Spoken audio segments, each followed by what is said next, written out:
Good morning दोस्तों, आइए आज का लेक्चर स्टार्ट करते हैं। ये हमारा जो लेक्चर है ये भी पॉलिटी से है। आपका जो जीके का क्विज बनने वाला है एनएसटीएम फाउंडेशन में या भी भारत का कोई भी एग्जाम है उसमें ये काम आने वाला है। तो चलिए आइए स्टार्ट करते हैं कि भारतीय संविधान में कितने भाग हैं, कितने अनुच्छेद हैं और कितनी अनुसूचियां हैं, इन सभी के बारे में। देखिए, जो हम लोग का संविधान है, हम लोग का जो संविधान है लिखित, दूसरा लिखित सबसे बड़ा संविधान है। पहला अगर पूछे लिखित संविधान सबसे पहला विश्व का पहला लिखित संविधान किस देश का है तो अमेरिका का है। और हम लोग का जो लिखित संविधान है पूरे विश्व का अध्ययन करने के बाद, पूरे विश्व का अध्ययन करने के बाद, सारे देश के प्रावधानों से कोई अच्छी चीजें लेने के बाद हमारे देश का जो संविधान है विश्व का सबसे बड़ा लिखित संविधान है, सबसे बड़ा लोकतंत्र है कहा जाता है। देखिए, हम लोग का जो संविधान है बनने में कितना समय लगा था? 2 साल 11 महीने 18 दिन। जब हम लोग का संविधान बन के तैयार हुआ था तो 8 अनुसूचियां थी, 395 अनुच्छेद थे यानी कि आर्टिकल थे और 22 भाग थे। ठीक, वर्तमान में जो स्थिति है थोड़ी सी अलग हो गई है। अब वर्तमान में 470 से प्लस आर्टिकल्स हो गए हैं, 12 अनुसूचियां हो गई हैं और 25 से ज्यादा भाग हो चुके हैं। अब आप YouTube पे पढ़ते होंगे बाकी सब टीचरों से, वो आपको 22 भाग ही पढ़ाते होंगे, लेकिन ये करंट का डाटा है तो करंट में कुल मिला के 25 भाग है। क्या देखिएगा, करंट में हमारे संविधान में कुल 25 भाग है। जब हम लोग का संविधान बन के तैयार हुआ था तो 22 भाग थे, लेकिन करंट में हमारे संविधान में कुल 25 भाग हैं। देखिए, संविधान में 25 भाग तो हैं, ठीक, तो ये आखिर भाग क्या है? ये भाग कुछ है नहीं, जो आर्टिकल के जो समूह है ना उनको ग्रुप बना बना के अलग अलग श्रेणियों में रख दिया गया है। इसी को क्या करते हैं? संविधान के भाग करते हैं। देखिए, पहले भाग में क्या दिया हुआ है कि भारत राज्यों का संघ है। पहली अनुसूची हो, पहला आर्टिकल हो, संविधान का पहला भाग हो, सब में क्या लिखा हुआ है? भारत राज्यों का संघ है। क्या लिखा हुआ है? भारत राज्यों का संघ है। आर्टिकल नंबर 1 से लेकर 4 तक में इसका वर्णन किया गया। पहले आप इसको स्क्रीनशॉट ले लीजिए, क्योंकि इसके ऊपर मैं लिखूंगा तो आप शायद इसको समझ ना पाए, इसलिए पहले स्क्रीनशॉट ले लीजिए। आई होप आपने इसे ले लिया होगा। चलिए स्टार्ट करते हैं। भारत राज्यों का संघ है। पहले भाग में क्या लिखा हुआ है कि भारत कुल राज्यों को मिला के एक संघ है। आप पूछेगा कि संघ वर्ड का वर्णन क्या आपके संविधान में किया गया है? तो याद रखिएगा, हम लोग के संविधान में संघ का वर्णन बिल्कुल नहीं किया गया, यूनियन का वर्णन किया गया है। यूनियन का वर्णन किया गया, इसका वर्णन नहीं किया गया। ये हम लोग बोलने को बोल देते हैं, आप एम लक्ष्मीकांत पढ़ेंगे उसमें भी लिखा होगा, लेकिन संविधान की जो वास्तविक बुक है ना, संविधान का जो बुक है भारत का संविधान, उसमें देखिए यूनियन लिखा होगा, संघ का कहीं वर्णन नहीं है। क्वेश्चन इससे भी बनते हैं। तो कितने से कितने आर्टिकल तक है? 1 से लेकर 4 तक में किसका वर्णन है? भारत राज्यों का संघ है। इसमें क्या बताया गया है कि इसमें आर्टिकल 1 के तहत भारत राज्यों का संघ है। दूसरे में क्या किया गया है? भारत में राज्यों का गठन करना, किस प्रकार राज्यों का प्रवेश होगा उसके बारे में बात की गई है। आर्टिकल नंबर 3 में कहा गया है कि भारत क्या करेगा? राज्यों को क्या नाम है, आने वाले नए राज्यों का भी प्रवेश करेगा। और 4 में क्या किया गया है कि 4 में उसके प्रावधानों का वर्णन किया गया है। देखिए, इसको आप सुनते हुए चलिएगा, अगर आप नोट करना चाहें तो आप नोट भी कर लीजिएगा, मैं इसलिए धीमा बोल रहा हूँ। दूसरे भाग में क्या दिया है? दूसरा भाग दिया हुआ 5 से लेकर 11 तक में नागरिकता का वर्णन है।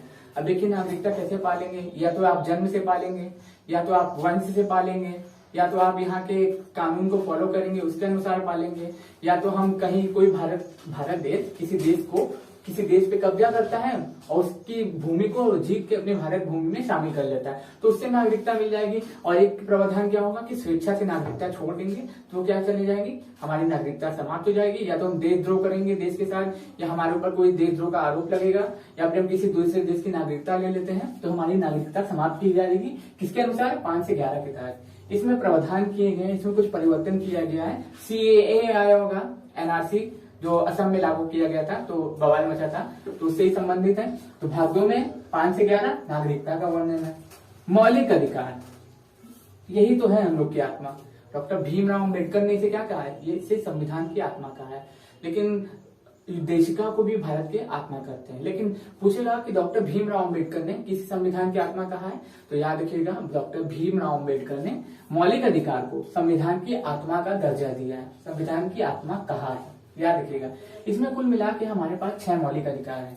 ठीक, 6 मौलिक अधिकार है। पहला है समता या समानता का अधिकार, दूसरा है स्वतंत्रता का अधिकार, तीसरा है शिक्षा संबंधित अधिकार, चौथा है धार्मिक संबंधित अधिकार, 5वां है आपका क्या नाम है अल्पसंख्यकों के हितों का अधिकार, 6वां है क्या संवैधानिक उपचारों का अधिकार। इसके ऊपर डीपली वीडियो भी मेरी पड़ी हुई है आप यूट्यूब पे, हमारे चैनल्स पे, आप उसको भी देख सकते हैं। ठीक है, चौथे में क्या है आपका नीति निर्देशक तत्व के, मतलब राज्य के नीति निर्देशक तत्व। ये क्या होते हैं? नकारात्मक, ये सकारात्मक होते हैं।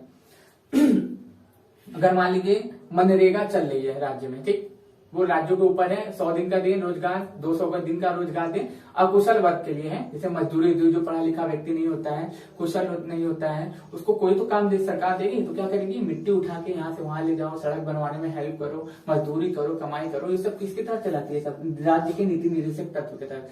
अब पता चला कि 100 लोगों को रोजगार मिल रहा है, एक गाँव में 1000 लोग हैं, 999 लोग को मिल रहा है, एक लोग को नहीं मिल रहा है, तो क्या वो केस कर सकता है? नहीं कर सकता है। क्यों?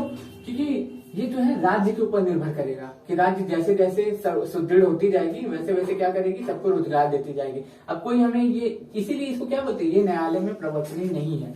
अगर राज्य किसी को सब कुछ नहीं दे पाती है, कुछ लोगों को दे पाती है, तो क्या होगा? इसके तहत हम कोर्ट में राज्य को नहीं खींच सकते, क्योंकि ये हमारे मौलिक अधिकार नहीं है। ठीक, इनमें क्या किया गया है? 6 से 14 साल तक के बच्चों को फ्री शिक्षा का प्रावधान दिया गया है। इनमें क्या किया गया है? 6 से कम उम्र के बच्चों को शिक्षा का प्रावधान देगी, पोषण का ध्यान रखेगी कौन? राज्य सरकार करेगी। तो अगर शिक्षा का अधिकार इसमें था, शिक्षा का अधिकार इसमें भी था, तो इसको इसमें से उसमें क्यों शामिल कर दिया गया? सीधी सी बात है, शिक्षा का जो अधिकार है हमारा मौलिक अधिकार है और वो हमें मिलना ही चाहिए, इसलिए इसको इसमें शामिल किया गया। अगर हमें शिक्षा नहीं मिलेगी, राज्य सरकार फ्री में नहीं देगी, भारत सरकार, तो हम इसके तहत केस कर सकते हैं, लेकिन इसके तहत केस नहीं कर सकते, इसलिए इसको इसमें से शिफ्ट करके मौलिक अधिकार में वहां शामिल कर दिया गया। अब आप समझ चुके होंगे। चलिए आगे बढ़ते हैं। चौथे में क्या है? मूल कर्तव्य का वर्णन है। देखिए पहले हमारे पास 9 थे, फिर 10 हुए, लेकिन वर्तमान में हमारे पास 11 मूल कर्तव्य है। अब 11 के 11 तो आपको याद होने से रहे नहीं एक वीडियोस में, और मैं बार बोल के आपको याद भी नहीं करा पाऊंगा, कुछ पॉइंट्स आपको याद करा दूंगा। जैसे कि मान लीजिए क्या नाम है, पर्यावरण की सुरक्षा रखेंगे, अपने वातावरण को स्वच्छ बनाए रखेंगे, क्या करेंगे? हम तिरंगे का सम्मान करेंगे, अपने देश का आदर करेंगे। ये सब प्रावधान किसमें शामिल किए गए हैं? इसमें मूल कर्तव्य में। 44वें संविधान संशोधन, 44वें संविधान संशोधन के तहत रूस से या फिर यूएसएसआर से इसको शामिल किया गया था। 44वें संविधान संशोधन के तहत कब? 1978 में, याद रखिएगा।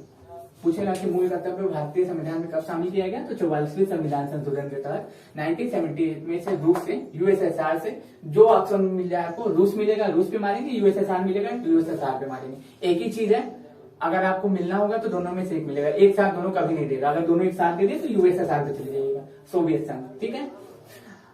6वें में क्या है? राज्य 152 अनुच्छेद से लेके 237 तक राज्य के कानूनों का वर्णन है। अब जैसे 152 में आप सुने होंगे कि राज्यों के लिए राज्यपाल की व्यवस्था की गई है। ठीक, 53 में उसकी शक्ति का वर्णन किया गया, 54 में उसके निर्वाचन का वर्णन किया गया, 55 में उसके कार्यों का वर्णन किया गया, 161 में उसके ऊपर महाभियोग का वर्णन किया गया है। महाभियोग नहीं कहते हैं उसको, सजा देने का प्रावधान, उसको हटाने का प्रावधान कहेंगे। महाभियोग शब्द का उल्लेख केवल राष्ट्रपति के लिए किया जाता है, याद रखिएगा आप लोग। ठीक, तो राज्य का वर्णन है 6ठे भाग में, 152 से लेकर 237 तक। 7वें में क्या है? 7वें में संपत्ति का अधिकार है। संपत्ति का अधिकार जो था हम लोगों का 7वां मौलिक अधिकार में शामिल था, उसको 7वें संविधान संशोधन का था 300A में, 300A में इसको शामिल कर दिया गया। 7वां जो हमारा जो था उसको निरस्त कर दिया गया, तो उसको हम लोग नहीं पढ़ेंगे, उसको भूल जाएंगे, 8वें पे आ जाएंगे। संघ राज्य क्षेत्र का वर्णन है कि संघ राज्य क्षेत्र यानी कि क्या? यूनियन टेरिटरी, जितने भी केंद्र शासित प्रदेश हैं उनके कार्यों का निर्वहन राष्ट्रपति किस प्रकार करेगा, सरकार किस प्रकार करेगी, वो इस आर्टिकल में वर्णित किया गया है। कौन करेगा वो भी इसमें लिखा हुआ है। किसमें लिखा हुआ है? भाग 8 आर्टिकल नंबर 239 में डायरेक्ट ये क्वेश्चन बनता है आपसे। ठीक, 9 में पंचायत का वर्णन किया गया है। पंचायत यानी कि वही ग्राम पंचायत, उसी का वर्णन किया गया है। क्वेश्चन भी बनता था, मैंने बिहार ईएसआई का एग्जाम दिया था, बीपीएससी का एग्जाम दिया था, और यहाँ तक कि यूपीपीएससी है, तो यूपीएससी में भी इसका क्वेश्चन आया हुआ था। तो आप इसको हल्के में ना लें, ये 9वां जो है बहुत इंपॉर्टेंट है, क्योंकि गांधीवादी विचारधारा पे आधारित है। ये क्या है? 243A से लेके 243O तक वर्णित है पंचायत के कार्यों का वर्णन है। 9 के A में, यानी कि 9 के क में, या फिर इंग्लिश में बोले तो 9 के A में वर्णित है किसके बारे में? नगर पालिका। 243P से लेके 243ZG तक इसका वर्णन है, किसका? नगर पालिका का वर्णन है कि नगर पालिका कार्यों का निर्वहन किस तरीके से किया जाएगा, नगर पालिका जो है हमारी कार्य किस तरीके से करेगी, और नगर पालिका अपने कर्तव्यों का निर्वहन करती है कि नहीं करती, सभी प्रावधान भाग 9 के A में शामिल किए गए हैं। 10वें में क्या है? अनुसूचित जाति एवं जनजाति के क्षेत्र का वर्णन है। कौन निर्धारित करता है? प्रेसिडेंट करता है, राष्ट्रपति करता है। देख रेख कौन करता है? राष्ट्रपति करता है। प्रावधान कौन शामिल करता है? राष्ट्रपति करता है। तो इसके पास राष्ट्रपति ही इसकी देख रेख करता है, याद रखिएगा। इमरजेंसी लगाना है तो राष्ट्रपति की सहायता से राज्यपाल ही लगाता है, याद रखिएगा। किसके कौन से भाग में वर्णन है? अनुसूचित जाति एवं जनजाति के क्षेत्रों का वर्णन है। 244 से लेके 244A में वर्णित है, भाग 10। अब आते हैं भाग 11 में, संघ राज्य संबंध। संघ के राज्यों के साथ कुछ संबंध होते हैं। अब लेखानुदान चाहिए, कुछ पैसे की हेल्प चाहिए, कुछ हमें कार्य करने हो, तो वो कौन से भाग में लिखा हुआ है? लिखा हुआ है 245 से लेके 263 अनुच्छेद में और भाग 11 में संघ राज्य संबंध का वर्णन, कि राज्यों के साथ केंद्र का संबंध बना रहेगा। अब ये नहीं होगा कि कोई राज्य कभी भी निरंकुश हो जाएगा, अपने मन का कार्य करेगा। अब हम 3 तरह कानून बनाए हैं, तो 28 राज्यों में माना जा रहा है, 6 यूनियन टेरिटरी में माना ही नहीं जा रहा, तो ऐसा नहीं कर सकता है। इसीलिए दोनों के बीच संबंध स्थापित रखने का कार्य कौन करता है? भाग 11 करता है। अनुच्छेद कौन सा है? 243 से लेके 263 तक में इसका वर्णन है। वित्त संपत्ति समुदाय और वार्ड 264 से लेके 300A में, जैसा कि मैंने बताया आपको कि सरकार जब चाहे तब, अगर उसको आपकी जगह की जरूरत हो, वहां पे अगर नेशनल हाईवे है, वहां पे मंदिर है, वहां पे आपका घर है, उसको फर्क नहीं पड़ता है, वो आपके धर्म का सम्मान करेगी, आपका सम्मान करेगी, कुछ पैसे आपको चुका के वो जगह आपसे ले सकती है। फ्री में नहीं, पैसे चुकाने के बाद आपसे वो जगह ले सकती है। इसलिए इसे संपत्ति का अधिकार भी करते हैं। इसलिए यहाँ लिखा हुआ ना, वित्त संपत्ति संविधान। भाग 13 में है राज्य के अंदर व्यापार वाणिज्य का वर्णन है, कि एक राज्य दूसरे राज्य से व्यापार करेगा, दूसरा राज्य तीसरे राज्य से व्यापार करेगा। वो कौन से भाग में वर्णित है? तो भाग 13 में वर्णित किया गया है। आर्टिकल नंबर ये बहुत ज्यादा इंपॉर्टेंट है, क्योंकि इस समय जीएसटी चर्चा में है, बजट में भी आया था, कुछ प्रावधान उसमें कम किए गए थे, टैक्स में रिलैक्सेशन दी गई थी, तो उसका वर्णन किया गया है अनुच्छेद नंबर 301 से लेकर 307 में।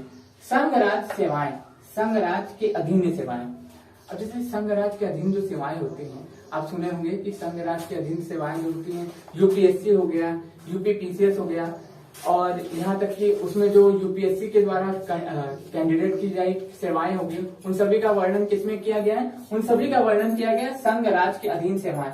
जैसे यूपीपीसीएस हो गया, ठीक, यूपीएससी हो गया, 312 में अखिल भारतीय सेवाएं हैं, 315 में यूपीएससी है, और उसी के अंतर्गत पूरी राज्य की भी सेवाएं शामिल की जाती हैं। चलिए आगे बढ़ते हैं। 14 के ए में वर्णित है अधिकरण। अधिकरण मतलब राज्य किस तरीके से राज्यों का निर्वहन करेगी, उनके कार्यों का वर्णन करेगी, वो भाग 14 के ए में लिखा गया है। निर्वाचन, इलेक्शन कमीशन, जो राज्य होता है क्या करता है? चुनाव किस तरीके से कराना है, चुनाव का वर्णन किस तरीके से होगा, कौन से राज्यों में कौन चुनाव कराएगा। देखिए, पूरे भारत में अगर चुनाव कराना होगा तो इलेक्शन कमीशन कराएगा, राज्यों में चुनाव करवाना होगा इलेक्शन कमीशन कराएगा, लेकिन ग्राम पंचायत का चुनाव कराना होगा तो राज्य इलेक्शन कमीशन ऑफ इंडिया यानी state election commission of India के तहत किया जाएगा। ये जो है निर्वाचन आयोग की बात किसमें की गई है? 324 से लेके 329A में इसका वर्णन किया गया है। चलिए 16 में देखते हैं। कुछ वर्गों के लिए विशेष उपबंध की बात की गई है, 330 से लेके 342 तक में इसका वर्णन किया गया। अब जैसे मान लीजिए मैं ST/SC कैटेगरी का हूँ, ठीक, मेरे पास पढ़ने के लिए पैसा नहीं है, तो सरकार क्या करेगी? कुछ हमें छूट देगी। जैसे कि मैं जर्नल हूँ तो अब मुझसे 700 रुपया फॉर्म भरने का फीस लेती है, लेकिन मैं ST/SC कैटेगरी का हूँ तो हमसे कितना लेगी? हो सकता है वो 200 ले, हो सकता है ले ही ना। हमें यात्रा करने में भी छूट देगी, हमें जॉब में भी छूट देगी। इन सभी की सुविधाएं कौन से भाग के तहत प्रदान की जाती है? तो भाग 16 के तहत। इसलिए बोलते हैं ना, कुछ वर्गों के लिए विशेष उपबंध का वर्णन किया गया है। क्या किया गया? विशेष उपबंध का वर्णन किया गया। अब देखिए 17 में क्या किया गया है? राजभाषा का वर्णन। देखिए राजभाषा हम लोग की क्या है?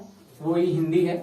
अब जैसे मान लीजिए कि हम लोग सुना हुआ है कि 8वीं अनुसूची में, ठीक, 8वीं अनुसूची में 22 भाषाओं का वर्णन है, ठीक, 8वीं अनुसूची में 22 भाषाओं का वर्णन है। तो उस समय जो शुरुआत में भारत का संविधान बन के तैयार हुआ था, तो उस समय 22 भाषा तो शामिल नहीं थी। धीरे धीरे जोड़ते 22 भाषाएं हो गई। तो उसमें वर्णन किया गया किसका? राजभाषा का। तो राजभाषा क्या है? हम लोग की हिंदी है। आर्टिकल कौन सा है? 343 से लेके 351 तक। लिपि कौन सी है? देवनागरी है। 18 में क्या है? आपातकाल उपबंध का वर्णन है, इमरजेंसी प्रोविजन। जैसे 352 के तहत क्या लगता है? राष्ट्रपति राज्यों में क्या लगता है? पूरे भारत में क्या लग जाता है? इमरजेंसी लग जाती है। 356 के तहत क्या होता है? 356 के तहत जो राज्यपाल है राष्ट्रपति की सहायता से राज्यों में क्या लगाएगा? राष्ट्रपति शासन लगाएगा।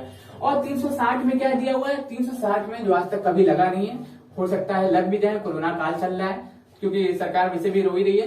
तो 360 के तहत वित्तीय आपातकाल का वर्णन है कि मान लीजिए राज्यों के पास या भारत के किसी भी सरकार के पास खाने पीने के लिए, पैसे के लिए, कुछ भी करने के लिए पैसा न रह जाए तो फिर क्या लगेगा, वित्तीय आपातकाल लगेगा। और इसकी कोई सीमा निर्धारित नहीं की गई। अगर एक बार वित्तीय आपातकाल लग गया तो इसको संसद से पास नहीं कराना होता है। लेकिन राष्ट्रपति शासन और इमरजेंसी में क्या होता है, दोनों में संसद से 1 महीने, 3 महीने, 6 महीने के अंदर बिल बार बार पास कराना पड़ता है। लेकिन इसके लिए ऐसा कोई प्रावधान नहीं किया गया। जब तक राष्ट्रपति चाहे तब तक लगा सकता है, उसके मर्जी के ऊपर निर्भर करता है। जब तक पैसा ना आएगा तब तक क्या करेगा, सबको घर में बंद करके रखा रहेगा कि भैया बैठे रहो, अभी हम लोग पास खाने पीने के लिए कुछ नहीं है, मरो तुम, ऐसे ही करेगा। ठीक, तो भाग 18 में वर्णन है किसका, आपातकाल का, 352 से लेके 360 अनुच्छेद तक याद रखिएगा आपको। ठीक, 19 में क्या है, 19 में प्रकीर्णन का वर्णन है कि राज्यों के प्रावधान किस तरीके से लागू किए जा रहे हैं, राज्यों को सही से सुविधाएं प्राप्त हो रही है कि नहीं, ये सभी चीजों का वर्णन किसमें किया गया, भाग 19 में किया गया और 361 से 367 तक में। इसमें कुछ जैसे कि मान लीजिए अनुसूचित जाति जनजाति क्षेत्र को भी मिल जाते हैं आपको। ठीक है, भाग 20 में संविधान संशोधन। अभी के संविधान संशोधन इतना व्यापक हो चुका है, इतना ये व्यापक हो चुका है। अभी देखिए हाल फिलहाल में एक संविधान संशोधन किया गया है, आपको बताना चाहता हूँ, चलिए इसी से 104 संविधान संशोधन। आंग्ल इंडियन के लिए जो आरक्षण होता था लोकसभा में 2 सीटें होती थी ना आंग्ल इंडियन के लिए, वो क्या कर दिया गया, समाप्त कर दिया गया। कौन सा संविधान संशोधन, 104 संविधान संशोधन। ये आपसे पूछ सकता है।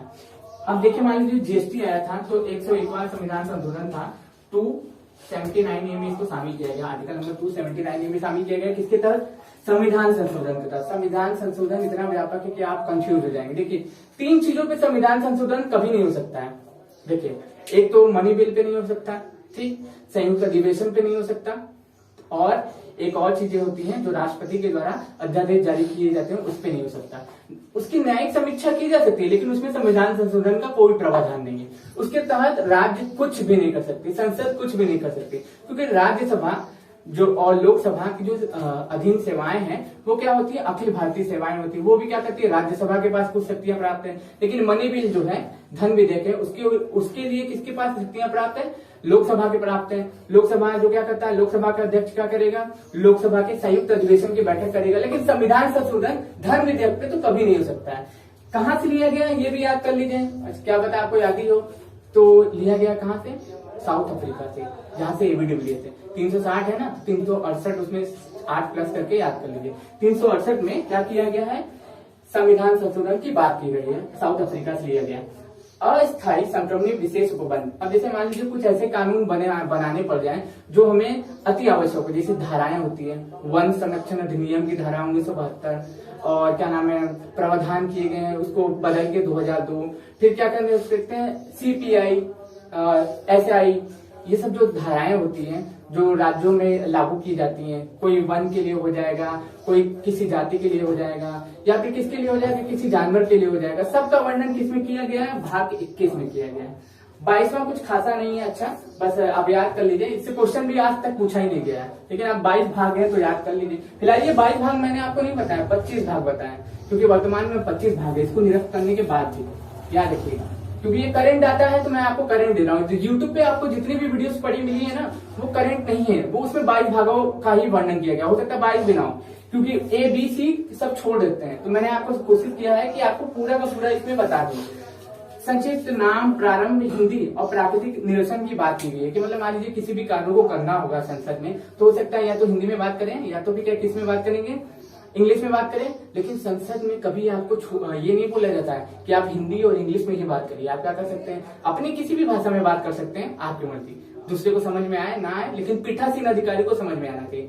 अब संसद का पीठासीन अधिकारी कौन होता है, लोकसभा में कौन हो जाएगा, ओम बिरला हो जाएंगे, जो अध्यक्ष होते हैं उन्हीं को पीठासीन अधिकारी बोला जाता है।